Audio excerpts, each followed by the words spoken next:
Yes, Peak. Welcome to Melvin and Angie's vlog! Aywa! Sa Marilog Bukidnon. Ay, hindi ako. Kung hindi pa yata. Ito Bukidnon. Malayo sa Kabihas na. Malayo pa siya pagpasok, guys.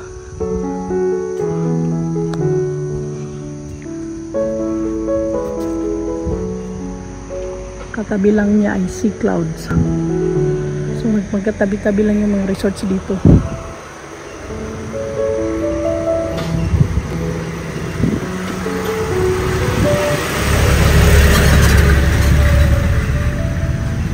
Hi guys, medyo malat yung aking boses. Actually ito yung pinakikita ko lang yung view ng New Year's Peak Mountain Resort sa Marilog. Napakaganda niya guys, makikita mo ang kanyang swimming pool, although hindi naman siya masyadong malaki. Ito yung daan papuntang pababa pa siya. Meron pa silang mga facilities dyan sa baba. Napakaganda ang pagka-landscape nila. Tingnan mo yung mga bukid na yan, oh. Ano siya, magandang tanawin. Ayan yung swimming pool, na sinasabi ko kanina, and then sa kapaligiran niya meron ding pwede kang magpi-picture taking, ayun. Tapos makikita mo yung background mo na malawak yung panoramic ba yung kanyang view. Ang ganda guys dito kasi malamig. Kasi nasa taas na nga yan ng bundok sa Marilog, papunta siya ng Bukidnon along, hindi siya along the road, along the highway. Kasi pag paakyat pa siya, meron pa siyang, papasok siya na medyo malayo-layo sa pinaka national highway. Ayan o, tingnan mo. Yung sa left side na yun guys, yan.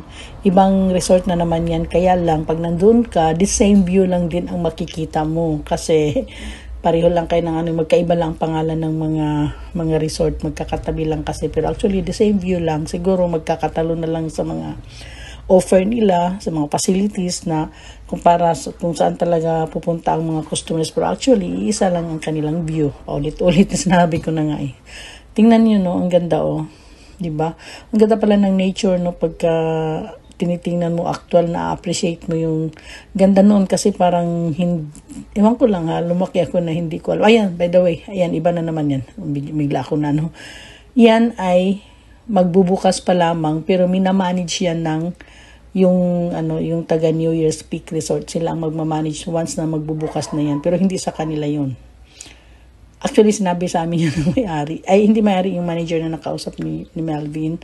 So balik tayo dito sa tanawin. Ayun, meron nagtitiktok dyan kanina. Ayan yung dalawa, yan, nagtitiktok yan kanina pa yan eh. So kaya yan, enjoy na lang sa panonood ng view.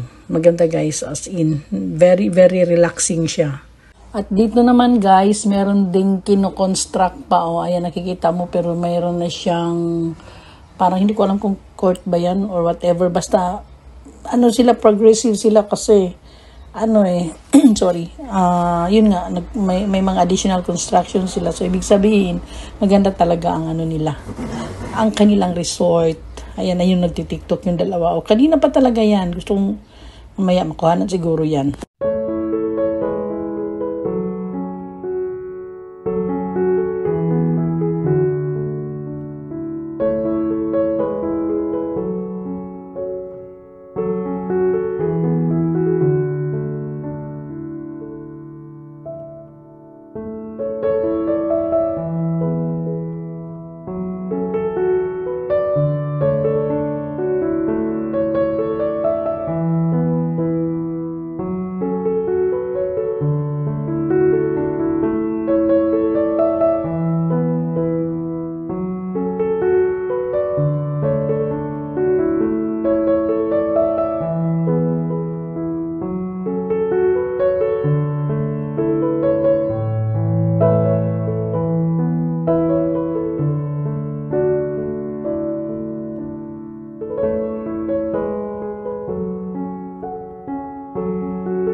layo ng biyahe namin guys from Davao City papunta dito sa Marilog.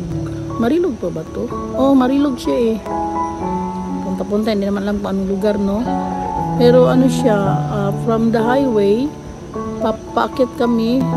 Ang layo pa pala niyang pasukin. Pero pagdating mo dito, marami siyang mga resorts. Magkatabi-tabi na siya. Ayan, oh. Diyan, iba na naman yung dyan banda. Tabunan ng ano. Tabunan ng kahoy, pero yun yung sea cloud. Tapos meron din doon. Tingnan mo yung mga ano, bundok.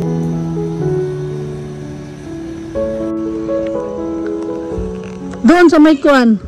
Kanang may kananan. Ah, yan si Arbab. May dalang kuan notebook. Ay, naku, ang ganda-ganda dito. Wala, uy. Unaaman gani sila kuan, oh. Pero wala lagi sila sa, wala signal. Nag-on ko ganina sa kuan. Ha? Sa internet ba yun? Parang. Asa na ba yun? Ayan, oh. Pero hindi man nakakasagap ng ano, signal. Nag-on ako sa data ko. Tingnan mo yung sa Sea of Clouds. Ayan, oh, meron siyang ay, kuratan pag sa inyong mga kaninday. Ayan, oh. Viewing deck na. Medyo nasa ano na siya. Nasa bundok-bundok na ba? Bundok-bundok naman dito sa bundok. Ang ganda.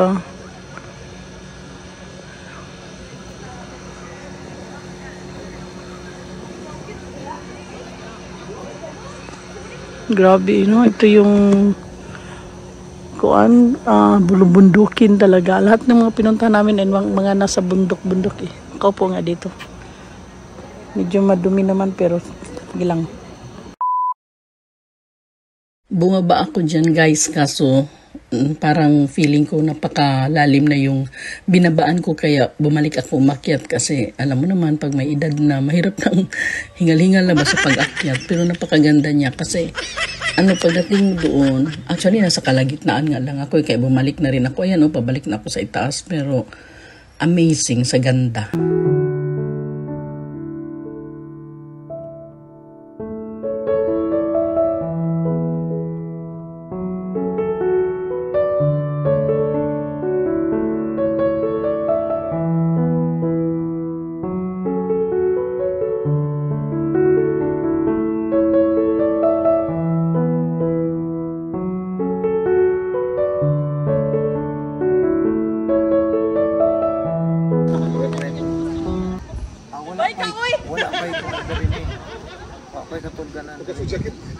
Pero Ako na lang. Oo. Pati ito yung glamping dito. grabe no. Pababa ang ilang mga kuan facilities. Pero naagyon sa bukid ba lang yung mga kuan-kuan. Galing. Ang tun mabutan dito kadugayan layo na kay. Tunga dito po ang usan nilang i-manage. Ila hapon to? Oo, muna ko upa akong kutan ng security siya na kami dito sir. Kanto siguro. Inyo ato, sabi niya, dili kami ang nag-manage po. Okay. Iba ang ano. Oo, pero Tugnaw no. oo, kung ganon. Okay, katong nakita dito sa kaliwa nga kuan. Asa ka to? Ato po kuan. Balik ka na doon. Tara. Sige, sige. Eh, tugnaw na kayo. Alis na kami, pabalik na kami ng ano guys. Balik na kami ng Davao.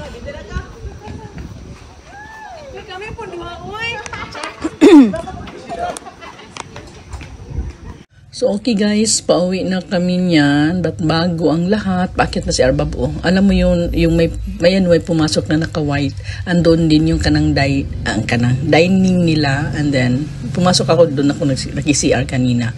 Maganda rin kasi malaki din sa loob. So ayan na si Arbab, palabas na yan. Ayan, sumunod na ako guys kay Arbab. Paakyat na, papunta na sa lobby nila sa itaas. Tapos, ayan. Panalo ito guys, oh, ang ganda ng kanilang set dito na tables. Gusto ko yung kahoy na deform, hindi siya inano. Hindi siya pinuporma talaga.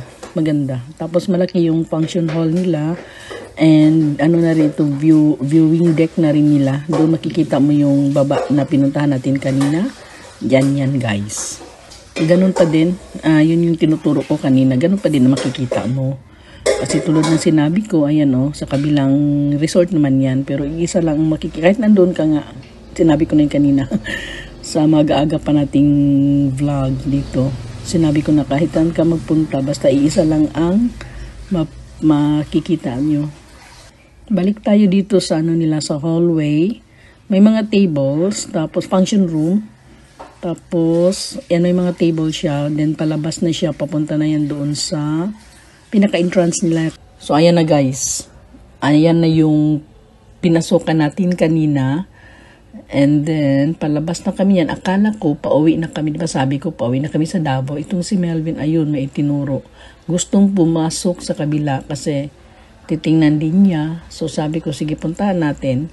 So, pinuntahan namin. Kaso nga lang guys, yun po ay sa susunod na vlogs. Kasi medyo mahaba-haba na ito. So, ibang vlogs na naman yun. Iba na. Ano ba yun? And yun lang guys. Thank you for watching our vlogs, Melvin and Angie Vlogs. Ayan po. Please don't forget to subscribe, like, share our channel. Babushki! Thank you for watching. Bye-bye for now. See you next video. Bye!